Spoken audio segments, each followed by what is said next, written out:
প্রিয় দর্শক, আসসালামু আলাইকুম। আপনাদেরকে শুভেচ্ছা সহ আমন্ত্রণ জানাচ্ছি বাংলা ভিউ রাতের সংবাদে।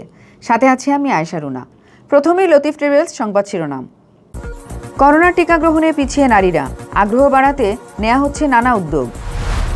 সুনামগঞ্জের জগন্নাথপুরে ধসে পড়া সেতু পরিদর্শনে সহজের তদন্ত কমিটি। নতুন করে কাজ শুরু করবে ঠিকাদারির প্রতিষ্ঠান বিল্ডার্স। করোনায় সারা দেশে আরও 7 জনের প্রাণহানি, নতুন আক্রান্ত শনাক্ত 515 জন। সিলেট বিভাগে 7 জন সুস্থ হওয়ার দিনে করোনায় আক্রান্ত শনাক্ত 9 জন, প্রাণহানি না হওয়ায় স্বস্তি। এতক্ষণ শুনছিলেন শিরোনাম, এবার বিস্তারিত। করোনার টিকা নিয়ে আগ্রহ বাড়ছে সিলেটে। প্রতিদিন গড়ে প্রায় 5,000 মানুষ এই মহামারীর টিকা গ্রহণ করছেন। তবে টিকা গ্রহণে পুরুষের চেয়ে নারীদের অংশগ্রহণ কম। পুরুষের তুলনায় টিকা গ্রহণকারী নারীদের সংখ্যা প্রায় অর্ধেক। এই অবস্থায় নারীদের টিকা গ্রহণে আগ্রহী করতে উদ্যোগ নেওয়া হচ্ছে বলে জানিয়েছেন স্বাস্থ্য অধিদপ্তর। সিলেট স্বাস্থ্য অধিদপ্তরের সহকারী পরিচালক ডাক্তার আনিসুর রহমান জানান, গেল 1 মার্চ পর্যন্ত সিলেট বিভাগে করোনায় ভ্যাকসিনের জন্য নিবন্ধন করেছেন 2,39,118 জন। এর মধ্যে টিকা নিয়েছেন 1,97,066 জন। টিকা গ্রহীতাদের মধ্যে 1,24,780 জন পুরুষ ও 72,286 জন নারী। স্বাস্থ্য অধিদপ্তরের দেয়া তথ্য অনুযায়ী শহর থেকে গ্রামাঞ্চলে টিকা গ্রহণে লোকজনের আগ্রহ অনেক কম, আর টিকা নিয়ে নারীদের মাঝে আগ্রহ নেই বললেই চলে।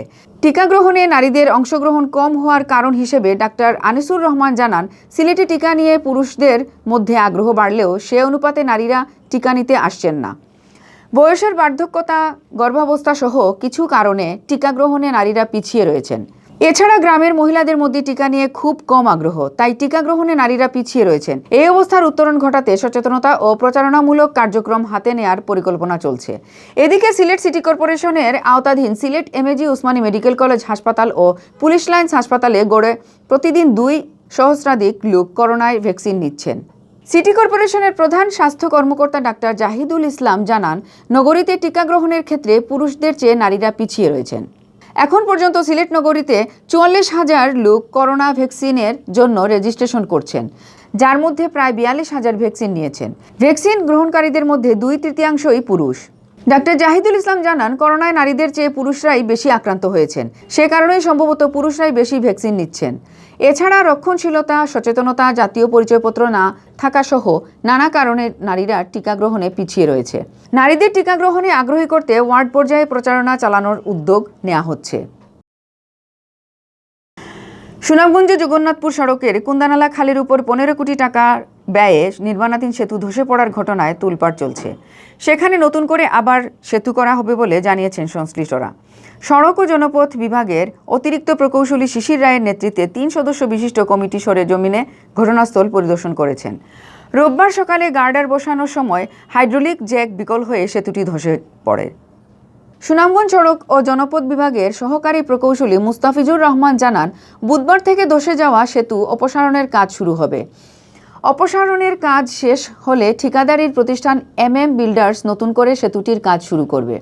তিনি জানান, 15 কোটি টাকা ব্যয়ে নির্মাণাধীন এই ব্রিজের 70% কাজ ইতোমধ্যে শেষ হয়েছিল, কিন্তু ধসে পড়ায় এখন নতুন করে কাজ শুরু করতে হবে।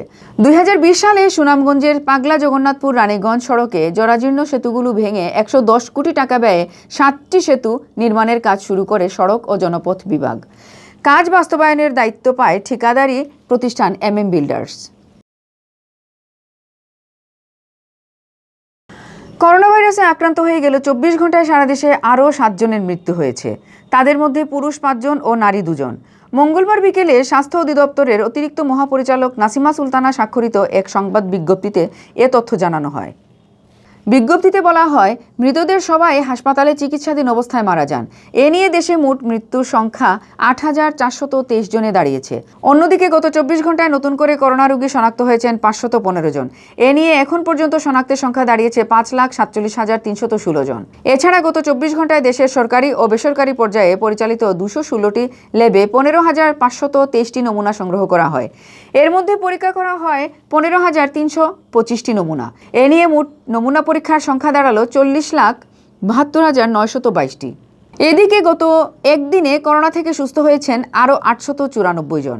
এ নিয়ে দেশে মোট সুস্থ ব্যক্তির সংখ্যা দাঁড়িয়েছে 4,98,691 জন। বিজ্ঞপ্তিতে জানানো হয়, গত 24 ঘন্টায় নমুনা পরীক্ষা বিবেচনায় শনাক্তের হার 3.36%। মোট পরীক্ষায় এ পর্যন্ত শনাক্ত 13.044%। শনাক্ত বিবেচনায় সুস্থতার হার 91.12%। শনাক্ত বিবেচনায় মোট মৃত্যুর হার 1.54%। গত বছরের 8 মার্চ দেশে প্রথম করোনা রোগী শনাক্ত হয়। এ রোগে আক্রান্ত হয়ে 18 মার্চ প্রথম একজনের মৃত্যু হয়। 8 ফেব্রুয়ারি পর্যন্ত মোট মৃত 8,423 জনের মধ্যে পুরুষ 6,368 জন ও নারী 2,055 জন। সিলেট বিভাগে গেল 24 ঘন্টায় করোনা ভাইরাসে আক্রান্ত হয়ে আরও 7 জন বাসা ও হাসপাতালে চিকিৎসাধীন অবস্থায় সুস্থ হয়ে উঠেছেন।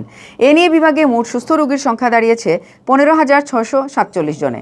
এছাড়া একই সময়ে সিলেটে করোনায় আক্রান্ত রোগী শনাক্ত হয়েছেন 9 জন। তবে এদিন সিলেট বিভাগে করোনায় আক্রান্ত হয়ে কোনো রোগী মৃত্যু হয়নি।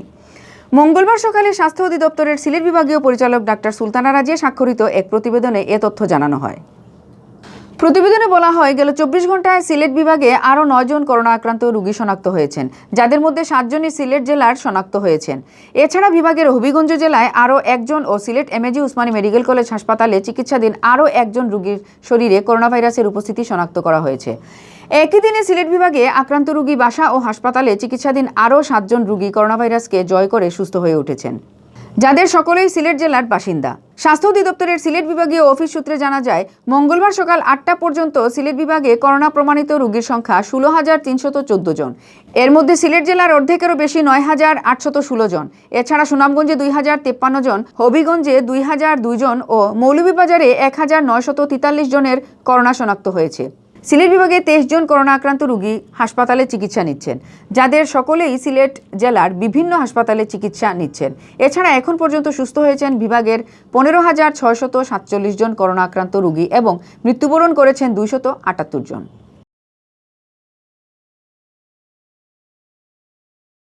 এতক্ষণ শুনছিলেন বাংলাভিউ রাতের সংবাদ। এরপর প্রচারিত হবে সিলেটের আঞ্চলিক ভাষার সংবাদ। দেখার আমন্ত্রণ রইল। সাথে থাকার জন্য ধন্যবাদ।